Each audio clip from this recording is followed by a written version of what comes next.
கலைஞரே வந்து ஒரு சமயத்தில் ஒரு மாதிரி அவர் கனிமொழி பிறந்தபோது ஒரு இதே கலைஞர் வந்து ஜவஹரிஸ்டில் வந்து இல்லைன்னு சொன்னார்ல, பின்னால் ஒரு ஸ்டேஜில் வந்து சொன்னார் கனிமொழி சட்டமன்றத்திலே கனிமொழி எனது மகள், அவருடைய தாயார் அப்பொழுது வந்து இவர் சொல்கிறார், இந்த மனோரமா ஆட்சிக்கிட்ட ஜாகிரதையாக இருக்கணும், போட்டு கொடுத்துருவாங்க. ஒரு நகைச்சுவையாக சொல்கிறார் கலைஞர். நீங்கள் அதை எப்படி சொல்வீங்களோ, முதல் மனைவின்னு சொல்வீங்களா, அது மனைவி இது துணைவின்னு சொல்வீங்களா, ரொம்ப வயது வித்தியாசத்தில் தானே வளர்ப்பு மாலையே பண்ணிக்கிட்டாருன்னு சொல்லுவாங்க இல்லையா.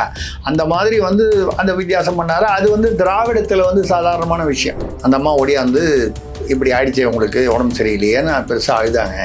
இப்போ தயாளம்மாளுக்கு இது யாருன்னே தெரியல.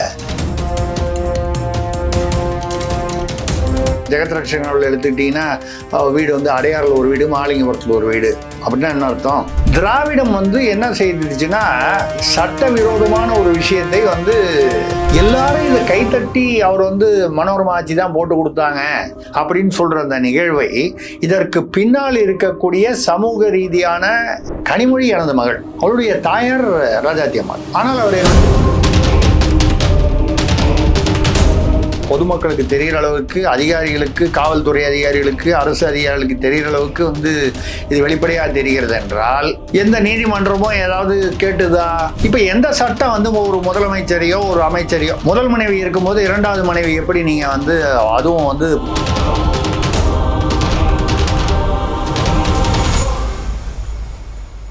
ஸ்பெக்ட்ரம் தமிழ் நேயர்களுக்கு வணக்கம். நம்மோடு மூத்த பத்திரிகையாளர் திருசக்தி சுந்தரராமன் இருக்கிறார், பேசலாம் சார். வணக்கம். வணக்கம், சொல்லுங்க சார். கனிமொழி அவர்களுடைய எம்பி கனிமொழி அவர்களுடைய அம்மா மருத்துவமனையில் அனுமதிக்கப்பட்டிருக்காங்க. அதுல ஏதேனும் தகவல் இருக்கா சார்? இப்போ மருத்துவமனைனா சாதாரண உடல்நல குறைவு தானா இல்லை?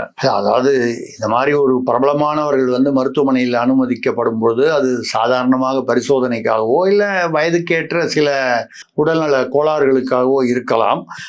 வழக்கமாக மருத்துவமனையில் என்ன சொல்லுவாங்க, இங்கிலீஷில் சொல்லும்போது he is or she is in stable condition, வந்து we are monitoring அப்படின்னு சொல்லுவாங்க. அதாவது ரொம்ப மோசமாக இருக்காங்க அப்படின்னு, மோசமாக இருந்தால் அதை வந்து அப்படி வெளிப்படையாக சொல்ல மாட்டாங்க. எல்லாருக்குமே வந்து எல்லாரும் நல்லபடியாக உடல் பூரண நலம் பெற வேண்டும் என்பதுதான் எல்லாருடைய எதிர்பார்ப்பும் இருக்கும். பிரபலம் யாருங்கிறத விட பொதுவாக எதிர்பார்க்கக்கூடியது அதுதான். அந்த வகையில் இப்பொழுது அனுமதிக்கப்பட்டிருக்கிறார். அவர் பூரண நலம் பெற்று வீடு திரும்ப வேண்டும் என்பதுதான் நம்முடைய எதிர்பார்ப்பும் ஒரு வேண்டுதலாகவும் இதுவாகவும் விருப்பமாகவும் இருக்கும்.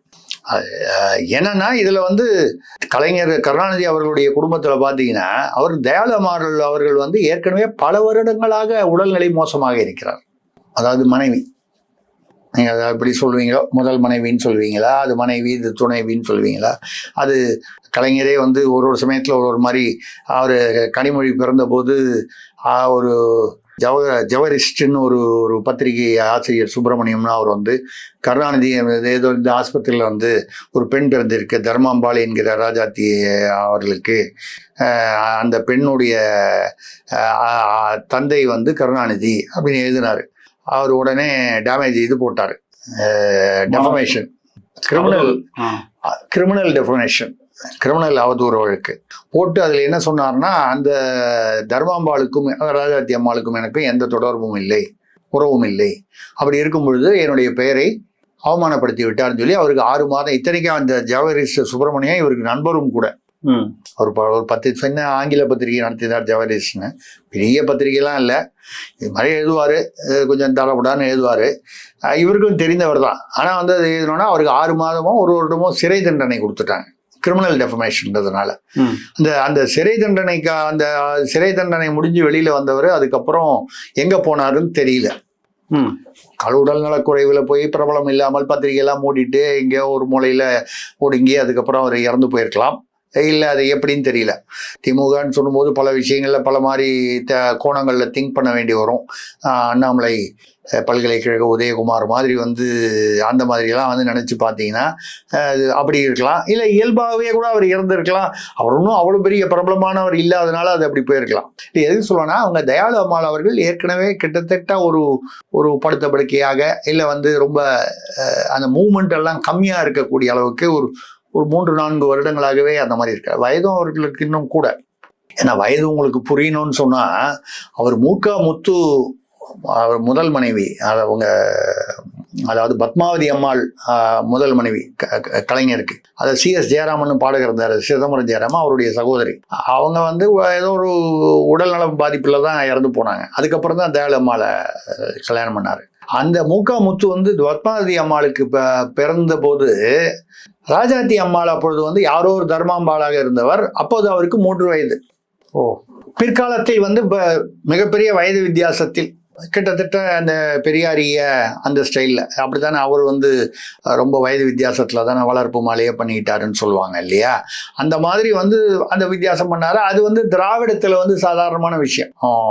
அது நிறைய அந்த மாதிரி உதாரணங்கள் எடுத்துக்கலாம். இந்த பேராசிரியர் அன்பழகன் கூட அவருடைய மகளுடைய கல்லூரி தோழி வந்து வீட்டுக்கு அடிக்கடி வந்தாங்க. அவங்கள பார்த்துட்டு 2வது திருமணமாக செய்து கொண்டார், முதல் மனைவி இருக்கும்போதே. ஸோ இந்த வயது வித்தியாசத்தில் பண்ணுறது 2வது 3வது. இதே கலைஞர் வந்து ஜவஹரிஸ்டில் வந்து இல்லைன்னு சொன்னார்ல, பின்னால் ஒரு ஸ்டேஜில் வந்து சொன்னார், கனிமொழி சட்டமன்றத்திலே கனிமொழி எனது மகள், அவருடைய தாயார் ராஜாத்தி அம்மாள், அவர் எனது மனைவினோ துணைவினோ சொல்லலை. இப்படி வித்தியாசமாக வந்து இதெல்லாம் வந்து கலைஞருடைய சாதுரியம். பாருங்க எவ்வளோ அழகாக சொல்கிறாருன்னு பாருங்க. கனிமொழி எனது மகள், அவருடைய தாயார் ராஜாத்தி அம்மாள், ஆனால் அவர் என்னுடைய மனைவி இல்லை. இப்ப கூட முன்னாள் முதலமைச்சர் கலைஞர் கருணாநிதியினுடைய மனைவி துணைவி ராஜாத்தி அம்மாள் மருத்துவமனையில் அனுமதிக்கப்பட்டிருக்கார் அப்படின்ற வாசகம் எங்கேயுமே வரல. இல்ல அப்படித்தானே சொல்லுவாங்க. அவர் முதல்வராக இருக்கும்போது டிஜிபிலேருந்து கமிஷனர்லேருந்து போலீஸ் ஆஃபீஸர்ஸ் வந்து தலைவர் வந்து கோபாலபுரம் வீட்டிலேருந்து இப்போ சிஐடினர் வீட்டுக்கு போயிட்டு இருக்காரு, சிஐடினர்லேருந்து புறப்பட்டு கோபாலபுரம் வந்துகிட்டு இருக்காரு, செக்ரட்டேரியட்டுக்கு போயிட்டு இருக்காரு. இப்படி சொல்ற அளவுக்கு இது வந்து பொதுமக்களுடைய ஒரு நாலேஜில் தான் இருந்தது. இதை வந்து நம்ம ஒன்றும் புதுசாக சொல்லலை. ஒரு விழா மேடையில் கலைஞர் முதல்வராக இருக்கும் பொழுது முதல்வர் அமர்ந்திருக்கிறார். மனோரமா ஆட்சி, நடிகை மனோரமா ஆட்சி அவர்கள் வந்து அவங்களும் மேடையில் இருக்காங்க. ரஜினிகாந்த், அதாவது சினிமா கலைஞர்கள் விழா ஏதோ, அதில் முதல்வராக இவர் நடுநாயகமாக இருக்கிறார். ரஜினிகாந்த் இருக்கார், கமல்ஹாசன் எல்லாரும் இருக்காங்க, இன்னும் பலரும் இருக்காங்க. அப்பொழுது வந்து இவர் சொல்கிறார், இந்த மனோரமா ஆட்சி கிட்ட ஜாகிரதையாக இருக்கணும், போட்டு கொடுத்துருவாங்க. ஒரு நகைச்சுவையாக சொல்கிறார் கலைஞர். என்ன சொல்வார்னா, அப்போ வந்து எனக்கு ஒரு தடவை உடம்பு சரியில்லை, ஆஸ்பத்திரியில் இருக்கும் பொழுது தயாளம்மாள் ரூமில் இருந்தாங்க, கூட பார்த்துக்கிட்டு இருந்தாங்க. திடீர்னு ராஜாத்தி ஓடியாந்துச்சு, அந்த அம்மா ஓடியாந்து இப்படி ஆயிடுச்சே உங்களுக்கு உடம்பு சரியில்லையேன்னு பெருசாக அழுதாங்க. இப்போ தயாளம்மாளுக்கு இது யாருன்னே தெரியல, யார் நம்ம புருஷன் உடம்பு சரியில்லைன்னா யாரோ வந்து அழுகுறாங்க, யார் இந்த பொம்பளைன்னு சொல்லி பக்கத்தில் இருந்த மனோரமாவும் அது கலைஞர் குடும்பத்துக்கு நெருக்கமானவர், ஒரு அவங்க நட்பு ரீதியில் இருக்காங்க. அப்போது அவங்கக்கிட்ட கேட்கும்போது ராஜாத்தி அம்மா வந்து தயாளம்மாள்கிட்ட வந்து இதுதான் ஐயாவோட நட்பாக இருக்கிற அந்த இவங்க ராஜாத்தி அம்மாள்னு சொல்லுவாங்களே, அது இவங்க தான் அப்படின்னு போட்டு கொடுத்தது இந்த அம்மா தான் அப்படின்னு ஒரு நகைச்சுவையாக மேடையில் சொன்னார். மனோரமா அவர்களும் அதை சிரித்து கொண்டே ஏற்றுக்கொண்டார். அதை விட முக்கியமாக வந்து ரஜினிகாந்த் அவர்களும் கமலஹாசர்களும் கைத்தட்டி இந்த நகைச்சுவையை ரசித்தார்கள். உடனே எல்லாருமே ரசித்தார்கள். நகைச்சுவை சார். ஆமாம், நகைச்சுவை. இது நீங்க வந்து ஒரு திராவிட மாடல் நகைச்சுவை அப்படின்னு சொல்லி நீங்க எடுத்துக்கலாம். புரிஞ்சுக்கிறேன் சார், அப்படிதான் புரிஞ்சுங்க. நம்ம திராவிட மாடல், அதாவது இதையே வந்து ஒரு சாதாரண வந்து ஏன்னா ஒரு அரசு துறையில இருக்கக்கூடிய யாரோ ஒரு பணிபுரியும் ஒரு பியூனா இருக்காரு, ஒரு கிளர்க்கா இருக்காரு, யாரோ ஒருத்தர், அவர் வந்து ஒரு மனைவி இருக்கும் பொழுது 2வது மனைவி இருக்கிறார் என்பது தெரிந்து புகார் வந்தால், விசாரணையில் உண்மை என்று தெரிந்தால் அவரை வேலை நீக்கம் செய்வதற்கு அரசுக்கு வந்து அதிகாரம் இருக்கு. ஒரு மனைவி இருக்கும் பொழுது, இறந்து போயிட்டாங்க இன்னொருத்தர் பண்ணிக்கிறது அது வேற, இது வந்து இருக்கும் பொழுது, அப்படி ஒரு அரசு ஊழியர்களாக இருக்கும் பொழுது சட்டம் வித்தியாசமா இருக்கு. நீங்களே முதலமைச்சராகவோ அமைச்சராகவோ இருக்கும் பொழுது அதே சட்டம், நீங்கள் முதலமைச்சராக இருக்கலாம், நான் பேராசிரியர் அன்பழகன் சொல்கிற மாதிரி வந்து இருக்கலாம். இப்பொழுது நீங்கள் அந்த மாதிரி பார்த்தீங்கன்னா நிறைய ஜெகத் ரட்சகர்கள் எடுத்துக்கிட்டிங்கன்னா வீடு வந்து அடையாறில் ஒரு வீடு, மாலிங்கபுரத்தில் ஒரு வீடு, அப்படின்னா என்ன அர்த்தம்? இப்போ கூட அவங்க முதல் மனைவி அவர்கள் ஒரு போன வருஷமோ 1 வருஷம் 1.5 வருஷம் முன்னால் இறந்துட்டாங்க. ஏன் சொல்கிறேன்னா, எங்கள் தெருவில் தான் எனக்கு தெரிந்த ரட்சகனும் 40 வருடமாக எனக்கு தெரிந்த நண்பர் தான். அவர் முதல் மனைவி அவர்கள் இறந்து விட்டார். அப்போ கூட போடும்போது என்ன பண்ணுறாங்க, அவருடைய முதல் மனைவி இறந்து விட்டார் தான் போடுறாங்க. ஏன்னா 2வது மனைவி அவர்கள் இருக்கிறார்கள், அது இப்போ உடல் நலத்துடன் இருக்க வேண்டும், யாராக இருந்தாலும் இருக்கிறவங்க அப்படி. அப்போது இந்த முதல் மனைவி இல்லை துணைவி, இணைவி, 2வது மனைவி, ஒரு மனைவி இருக்கும்போது 2வது மனைவி என்பதை திராவிடம் வந்து என்ன செய்துச்சுன்னா சட்டவிரோதமான ஒரு விஷயத்தை வந்து பொதுமக்கள் மனதில் இது வந்து மிக இதெல்லாம் ரொம்ப அரசியல் இதெல்லாம் சாதாரணமாப்பா அப்படின்னு அந்த கவுண்டமணி ஸ்டைல் ஜோக்கு மாதிரி இதை வந்து சகஜப்படுத்தி விட்டாரு.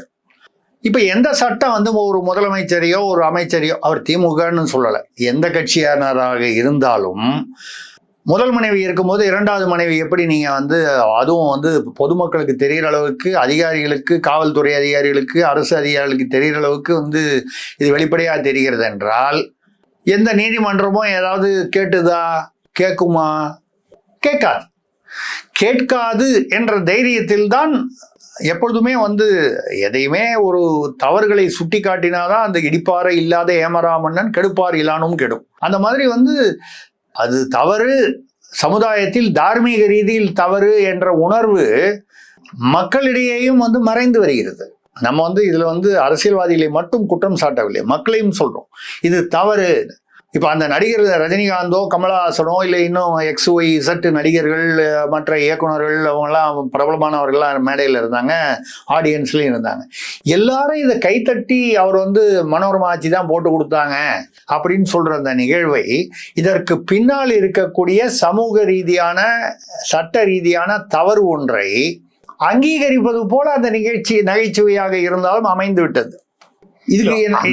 திராவிட மாடல் அந்த நேரத்துல சொல்லப்பட்ட விதம் புரிந்து கொண்டது அப்படிங்கிறப்போ இதை யோசிக்கக்கூடிய அளவுக்கான சூழ்நிலை அங்க இல்லாம போயிருக்கு. அது மட்டும் இல்ல, இன்னொன்னு வந்து நம்ம வந்து பார்க்கணும்னா, ஒரு முதலமைச்சர் வந்து நகைச்சுவையாக பேசினால் அவர் எதை பேசினாலும் நம்ம வந்து கைத்தட்டி ஆதரிக்கணும்.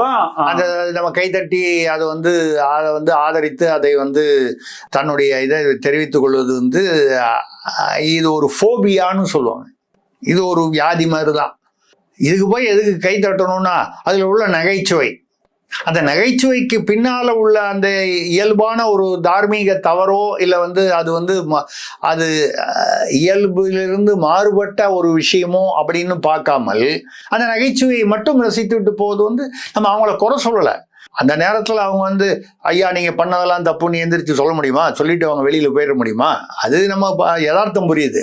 எல்லா விஷயங்களை பத்தியும் பேசுறாங்க. சமூக நீதி, கடவுள் மறுப்பு, சுய சிந்தனை, கேள்விகளை கேட்டு தெளிவு பெறுகின்ற விஷயம், இதெல்லாம் பேசுறாங்க சார். இந்த ஒழுக்கம் மட்டும் அந்த இடத்துல மிஸ் ஆகுதோன்ற ஒரு கேள்வி சாமானியனா எனக்கு தோணுது சார். அது ஒருவேளை திராவிடத்தை ஆதரிக்கக்கூடியவர்களுக்கு இது ஒரு தேவையா, வசதியா இருக்குதா அப்படின்ற மாதிரி ஒரு கேள்வி. ரொம்ப ஜாகிரதையா பதில் சொல்வீங்க எதிர்பார்க்கிறேன். இல்ல அதாவது மதம் அப்படின்னு உருவானது காரணம் பார்த்தீங்கன்னா, அது எந்த மதமா இருந்தாலும் சரி, இந்து மதம்னு சொன்னீங்கன்னா அது முதல்ல வாழ்வியல் முறையா இருந்து பின்னால மதம்னு அங்கீகரிக்கப்பட்டது அப்படின்னு சொன்னாலும் சரி, வேற அதுக்கப்புறம் வந்து இஸ்லாமிய கிறிஸ்தவ மதம், அதற்கப்புறம் இஸ்லாமிய மதம், பொதுவாக இந்துலேருந்து பிரிந்த சீக்கிய மதம், சமண மதம், இந்த எல்லா மதமுமே என்ன சொல்லுச்சுன்னா அந்த ஒழுக்கத்தையும் அந்த சுய கட்டுப்பாட்டையும் வந்து அதை போதிப்பதற்காகத்தான் இந்த மதம் என்பதே உருவாக்கப்பட்டது. அந்த முன்னோர்களால் டூஸ் அண்ட் டோன்ட்ஸ், இதை செய்யலாம் இதை செய்யக்கூடாது அப்படின்னு அந்தந்த நீங்கள் வேதங்களில் சொல்லியிருக்கு, அங்கே குரானில் சொல்லியிருக்கு, அங்கே வந்து பைபிளில் சொல்லி, இப்படி ஒரு அந்தந்த இதில் உதாரணத்துக்காக சொல்கிறேன். ஆனால் அதிலிருந்து கொஞ்சம் கொஞ்சமாக அதெல்லாம் வந்து மாறி போய் எதுக்காக அந்த ஒழுக்கத்திற்காகவும் சுய கட்டுப்பாட்டுக்காகவும் சொல்லப்பட்ட அதை முழுமையாக வந்து மறந்து விட்டு இல்லை மறைத்து விட்டு அதை அரசியலுக்காகவும் தங்களுடைய சுயலாபத்திற்காகவும் இந்த மதம், சாதி இது எல்லாத்தையும் வந்து பயன்படுத்தி கொண்டது என்பது அரசியல் தான். நம்ம சொல்ற அரசியல்ல வந்து பொதுவான அரசியல், தமிழ்நாட்டில் குறிப்பாக எடுத்துக்கொண்டால் திராவிட அரசியல். திராவிடம் தானே அதிகமா 50 வருஷமா இருக்கிறது வந்து அதுதானே திராவிடம் என்கிற பெயரில் உள்ள அரசியல் தானே. அப்போ நீங்க இதை வந்து இந்த சுய ஒழுக்கம் கட்டுப்பாடு அப்படின்னா நீங்க வந்து இப்போ எந்த ஜாஃபர் சாதிக்கு வந்து போதை மருந்து விற்றாரோ நம்மோட பேசணும் வேற ஒரு நிகழ்வில், அந்த ஜாஃபர் சாதிக்கு தான் வந்து போதை அவர் தான் கடத்தியிருக்காரு, அவர் தான் மணிப்பூர்லேருந்து வரவழைச்சு ஸ்ரீலங்காவுக்கு அனுப்பிச்சிட்டு இருக்காரு. ஆனால் அவரே வந்து மாரத்தானுக்கு வந்து தலைமை தாங்குறாரு, அவருக்கு விருது கொடுக்குறாங்க காவல்துறையிலேருந்து. எதுக்காக? போதை எதிர்ப்பு மாரத்தான் மாநாடு இல்லை ஓட்டம் நடத்துகிறார், அதுக்கு ஸ்பான்சர் தாளாளர். இது எவ்வளவு ஒரு முரண்பாடு பாருங்க. உங்களை சங்கடப்படுத்த நினைக்க வேணாம் சார், எனக்கு அந்த நோக்கமும் இல்ல.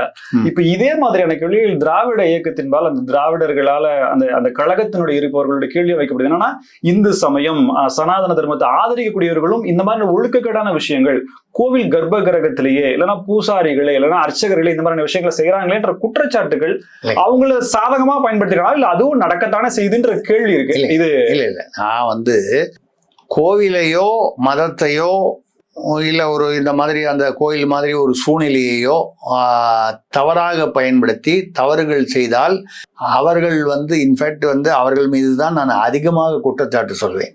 ஏன்னா இப்போ ஒரு சின்ன உதாரணம் சொல்லி இதை உங்களுக்கு நான் விளக்குறேன். இப்போ எனக்கு தெரியாது, நீங்க ஏதோ ஒரு தண்ணி அடிக்கிற ஒரு பழக்கம் இருக்கலாம், ஐயா தவற நினைக்காதீங்க, இருக்கலாம் தான் சொல்றேன். எனக்கும் இருக்கலாம், இல்லை எனக்கு இருந்தாலும் இருக்கலாம். நம்ம 2 பேர் இருக்கோம், 2 தனிநபர்கள். நம்ம 2 தனிநபர்களுக்கும் எங்கேயோ நம்ம சிகரெட் பிடிக்கிறோம், இல்லை தண்ணி அடிக்கிற பழக்கம் இருக்கு. கோயிலுக்கு இன்னைக்கு போறீங்க, இந்த கோயில் உள்ள அர்ச்சகர் போய் உங்களுக்காக ஒரு பூசாரி அல்லது அர்ச்சகர் போய் பூஜை பண்றார். நாளைக்கு சாயந்தரம் நீங்க பார்ல உட்காந்து நீங்களும் தண்ணி அடிக்கும் போது பக்கத்து டேபிள்ல அந்த அர்ச்சகர் உட்காந்து அவரும் தண்ணி அடிக்கிறார். நீங்க அதை ஏற்றுக்கொள்வீர்களா? நீங்கள் மீடியாவில் பொறுப்பான பதவியில் இருக்கிறீர்கள், நான் ஒரு தொழிலதிபர், மீடியா அதிபர், நானும் பொறுப்பான பதவியிலெல்லாம் இருந்து கொண்டிருக்கிறேன். நம்ம 2 பேர் அடிக்கிறது நமக்கு நியாயமா தெரியுது. ஆனா அந்த அர்ச்சகர் பூசாரி அவர் அப்படி தண்ணி அடித்தால் மறுநாளைக்கு அந்த கோயிலுக்கு போவீங்களா? அல்ல அந்த அர்ச்சகரை பூஜை பண்ணும்போது நீங்க அதை ஏற்றுக்கொள்வீர்களா? மாட்டீர்கள். கண்டிப்பா மாட்டோம். இது ஒரு சைக்கலாஜிக்கல் இயல்பான விஷயம். அது மாதிரி கோவில்ல இருப்பவங்களை நம்ம என்ன நினைக்கிறோம், நமக்கும் தெய்வத்துக்கும் நடுவில் ஒரு பாலமாக நினைக்கிறோம். அவர்கள் தவறு செய்தால் கண்டிப்பாக அவர்கள் கண்டிக்கப்பட வேண்டும், தண்டிக்கப்பட வேண்டும். மற்றவர்களுக்கு கொடுக்கப்படும் தண்டனையை விட ஒரு படி அவர்களுக்கு அதிகமாக கொடுக்கப்பட வேண்டும் என்றுதான் நான் சொல்கிறேன். சோ தனிப்பட்ட முறையில அந்த நபர்களுக்கான தண்டனையை தான் பார்க்கணுமே. நீங்க கோயில்ல தப்பு பண்ணாங்கிறதுனால இப்போ சாமியார்ல 100 சாமியார்ல 10 சாமியார் ஃப்ராடாவோ இல்ல பாலியல் வன்முறையில் ஈடுபடுறவனோ இருக்கான். நான் சொல்றது இந்து மதத்துல மட்டும் இல்ல, கிறிஸ்தவ மதத்திலயோ இஸ்லாமிய மதத்திலயோ எந்த மதத்துல. ஒரே ஒரு கேள்விக்குறிகள் இப்ப என்னன்னா, இந்த இடத்துல இன்னும் முன்னாடி போறாங்களே சார், புராணங்கள் இருக்கக்கூடிய கிருஷ்ணர் கோபியர்களோட வாழ்ந்த விதம், இத்தனை பெண்களை கண்டாரு, துகில் உரிச்சாரு கிருஷ்ணரு, இது இந்த நியாய தர்மம் இல்லாம இருக்கு அப்படி சொல்லி கடவுள்கள் மனைவிகள் அப்படிங்கலாம் இவங்களுக்கு வசதியா எடுத்துக்கிறாங்களே சார், அதுக்கு என்ன பதில்? இல்ல அறகுறையாக மக்களை குழப்புவது என்பதுதான் திராவிடத்துடைய அவர்களுடைய அந்த அடிப்படையா தான். இப்போ நீங்க சொன்னீங்க இல்லையா, கிருஷ்ணர் கோபிகளுடைய துணியை மறைத்து கொண்டு அவர் விளையாடினார்னு. தயவு செய்து மகாபாரதத்தை எடுத்து படித்து பாருங்கள், இதுவரை படிக்கவில்லை என்றால். அப்பொழுது அவருக்கு வயது 9 வயது என்பது ஒரு குழந்தையா வாலிபரா இல்லை சட்ட நடவடிக்கை, அன்னைக்கு என்ன சட்டம் இருந்ததுங்கிறது வேற, இன்னைக்கு இருந்தது வேற. 9 வயதுனா குழந்தை தான். 9 வயதுக்கு ஒரு ஆண் குழந்தை கோபியருடைய துணியெல்லாம் எடுத்து வச்சு விளையாடினான். இதுதான் மகாபாரதத்துல இருக்கு, எடுத்து பாருங்க. நான் சொல்றது உண்மையா பொய்யா? முருகனுக்கு 2 மனைவி இல்லைங்க, அந்த காலகட்டத்தில் 2 மனைவிகள் இருந்தது, 2, 3, 4 இருந்தது ஒரு காலகட்டத்தில் இருந்தது. இப்ப நீங்க அரசு துறையில சட்டம் முடிஞ்சீங்கல்ல, அது நான் சொன்னேன்ல அந்த உதாரணத்துல, ஊழியர்லாம் 2வது மனைவி கட்டினா வேலையை விட்டு நீக்கணும்னு. அப்ப மகாபாரத காலத்துல அந்த மாதிரி சட்டம் இல்ல, அதனால வச்சிருந்தாங்க. நீங்க இந்த சட்டத்தை யார் கொண்டு வந்தது?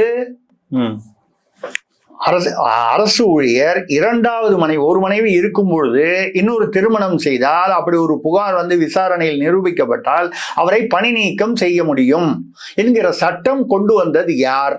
அரசியல்வாதிகள். நான் திராவிடம்னு சொல்லல, காங்கிரஸ்னு சொல்லல, பிஜேபின்னு சொல்லல, அரசியல்வாதிகள் வந்தப்புறம் தானே. அதை நீங்க கீப் பண்ணீங்களா? நீங்க சட்டத்தை கொண்டு வந்தீங்க. எப்ப கொண்டு வந்தீங்க? 50 வருஷத்துக்கு முன்னால் கொண்டு வந்தீங்க, இல்ல 100 வருஷத்துக்குள்ள கொண்டு வந்தீங்க. 1947 அப்புறம் கொண்டு வந்ததை வச்சுக்கிட்டா கூட 53, 78 வருஷம், 80 வருஷத்துக்குள்ள.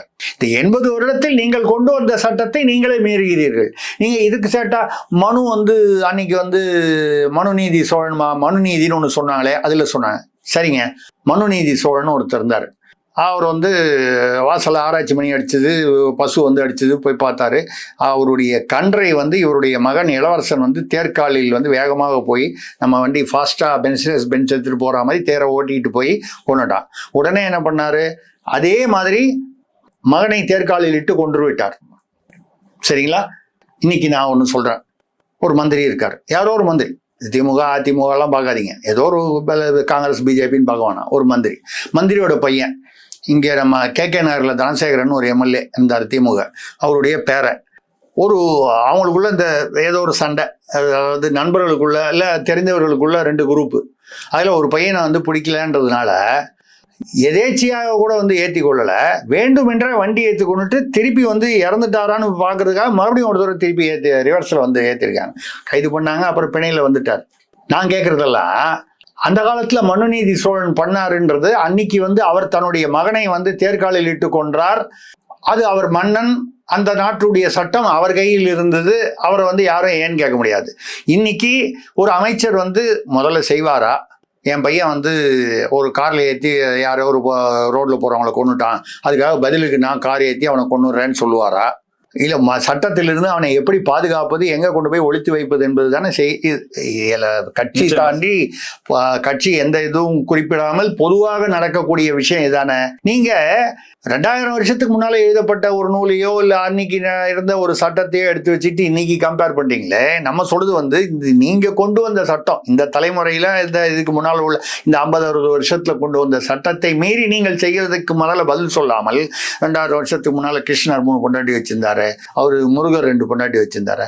ஆமா, ஏன் வச்சிருந்தாரு? அவருக்கு அப்ப அங்க சட்டம் இல்லை, அங்க பாராளுமன்றம் இல்லை, சட்டமன்றம் இல்லை, இது மாதிரி சட்டங்கள் இயற்றப்படவில்லை.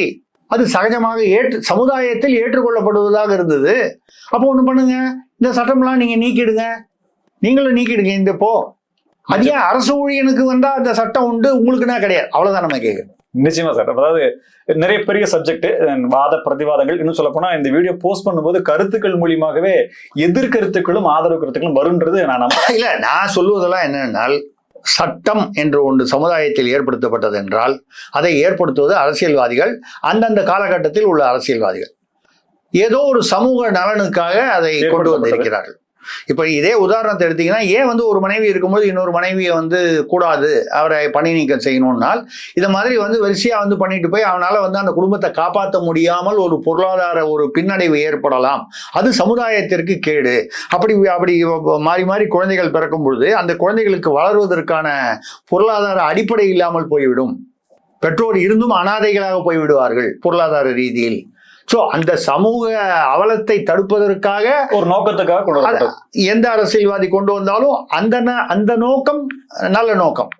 நீங்க அந்த சட்டத்தை கொண்டு வந்துட்டு அந்த சட்டத்தை நீங்களே ஃபாலோ பண்ணலன்னா எப்படின்னு கேட்குறேன். புரியுது சார். மிக்க நன்றி சார். பல்வேறு கருத்துக்கள். நன்றி. நன்றி, வணக்கம். நேர்களை மீண்டும் சந்திப்போம். இணைந்திருங்கள். ஸ்பெக்ட்ரம் தமிழோட நன்றி நேயர்களே.